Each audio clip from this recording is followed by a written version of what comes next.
mahadsanidin dhammaantiin sida wanaagsan aad ii sharafteen iguna soo dhaweyseen xafladan.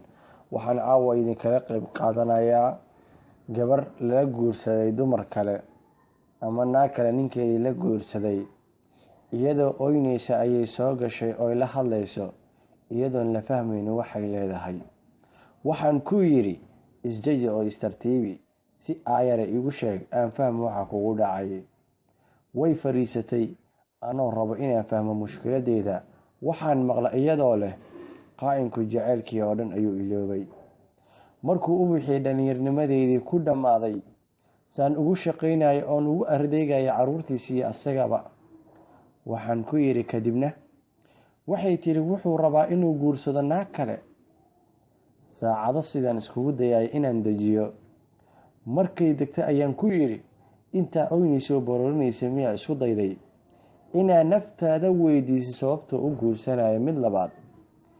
waayo ayuu tukal u aaday isagoo ku jecel kaana maarmi karin.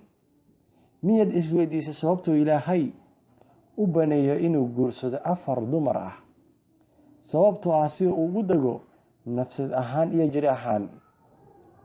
waxay igu tiri haddaba miyaan iska ogolaadaa oo ma ku qancaa arrintan inuu naag kale la guursado. waxaan ku yiri may ee adiga u noqo 4 dumarka ee u baahan yahay haddaa rabtid inaa isaga keligii yeelatid. waxay tiri sidee shiiqow. waxaan ku yiri nimanku waxay jecel yihiin 4 nuuc oo ka mid ah dumarka. 4 nuuc haddii aad naqatay falilaahi alxamd. waxay igu tiri ii sheeg shiiqow. tan koowaad waxaan ku dhahay hooyo wuxuu jecel yahay naxariis iyo waxbixin bilaa xuduud ah. hooyo waxbixisa aan mana sheeg ku jirin. wuxuu rabaa sida hooyadii qof u laab furan saamaxda markuu qaldamo, dhiirigelisa oo kor u qaada markuu hoos u dhaco, ka farxisa markuu dhibka soo gaaro, gacantiisa haysa markuu faraxsan yahay markuu murugsan yahayba ahna marna faaruqin.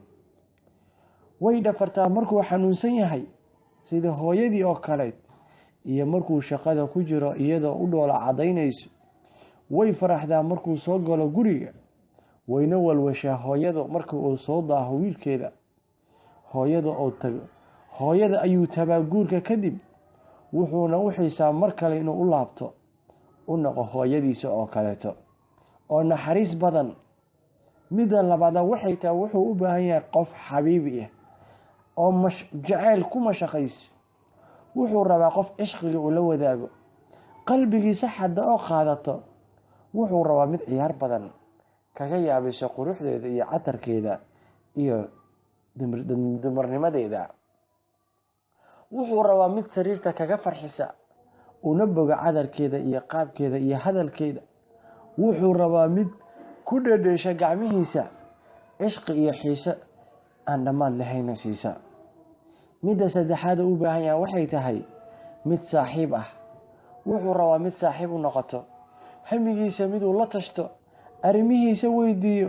wuxuu rabaa saaxiib sir xifdiya, ceebihiisa astura, aysan ugu sheekaynin saaxiibadiisa iyo dariska amba ehelkeeda aysan u sheegin waxa guriga ka dhacay. wuxuu rabaa qof caqli badan, xigmad badan, talayo mar badan, talooyinka u dhiibto, la tashto markay muhiimadda ay jirto. wuxuu rabaa inuu hadlo adigana si fiican u dhageysatid iyo inaad hadalka aadan ka badin, calacalka aadan ka badin.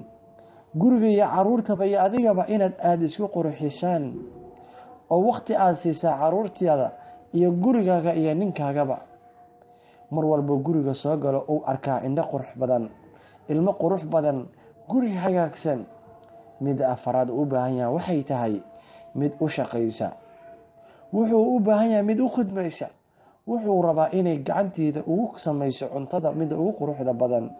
xitaa haddii ay leedahay shaqaalooyin wuxuu kaga qanacsan yahay inuu u kariso xaaskiisa ay ku xilsaartaa oo u soo habaysaa raashinka u baahan yahay. wuxuu rabaa in dhinaciisa mar walba uu ka dareema caraf, gacmaheeda ay ka dhunkadaa. wuxuu rabaa inuu hilmaamo dhibaatadii iyo murugtii soo martay. wuxuu rabaa qof hilmaamsiiso, qof muuqaalkiisii maqalkiisa dhista, caruurta maqalkeeda iyo muuqaalkooda dhista ayuu u baahan yahay. malihi arintaa way fududahay, laakiin waxay u fududahay qofka ilaahay u fududeeyo. ilaahay ha idin kaalmeeyo dumarow. raggana waxaan u dardaarmayaa dumarku haddii ay idin wanaagsanaadaan inaad midiina ku ekaataan. haddii aad mid labaad guursanaysaan inaad cadaalad samaysaan. haddaad mid saddexaad guursanaysaan inaadan dumarka sida shaatiga oo kale aan iskaga bedelina ee dumarka xaqooda aad siisaan. sidaa haddii aad samaysaan dumarow, raggiina adinka kaligiin buu idin meel kale ma fiirinayo, cid kale lama damcayo.